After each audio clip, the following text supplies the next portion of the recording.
Last year we compared chief compliance officers to primary care physicians. The primary care physician can recommend things, but the patient needs to actually do it. It's the same thing with the chief compliance officers. They make policies and process, but the folks in the field, the business units, they have to follow it. If we take that analogy one step further, we could talk about the challenges that the healthcare industry is facing to show more value for the dollars that are being spent. Chief compliance officers are feeling the same pressure. How do we show value for all of the effort that we're expending? Compliance officers are challenged to start to think about measuring effectiveness in various different ways.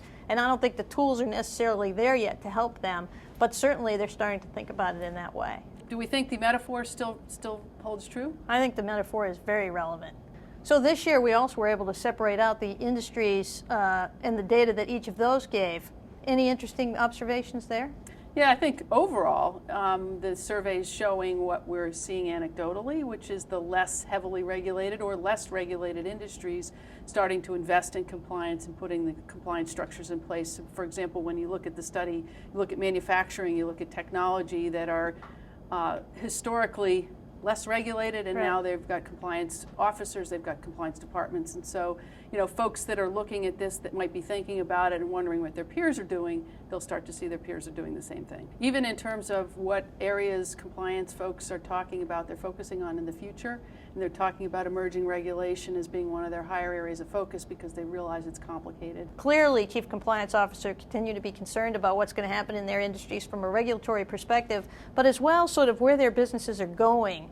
And that strategy is really going to impact on what they're going to have to do from a compliance perspective. If they decide to go into an emerging market or enter a foreign jurisdiction, there's a whole new set of problems they're going to have to face. If you were to look into the future for the role of the chief compliance officer, this was our third year doing the survey. There is an evolution even over 3 years. Where do you see it in, say, 5 years from now? One of the things that's I think starting to be a trend, and we saw some examples of it this year, is that at least in the U.S., the government is starting to more explicitly recognize the importance of compliance programs and use the strength of a compliance program, or lack thereof, as part of its charging decisions. And that's really powerful, and I know that that's gotten a lot of companies' attention. I think we're seeing a slow escalation of this role over the past several years, and I think we'll continue to see that growth of the role into that real C-suite type executive. Yeah, so if we think about what the future is going to bring in compliance, and companies overall need to get better and smarter about the way in which they manage and respond to risk or become risk resilient.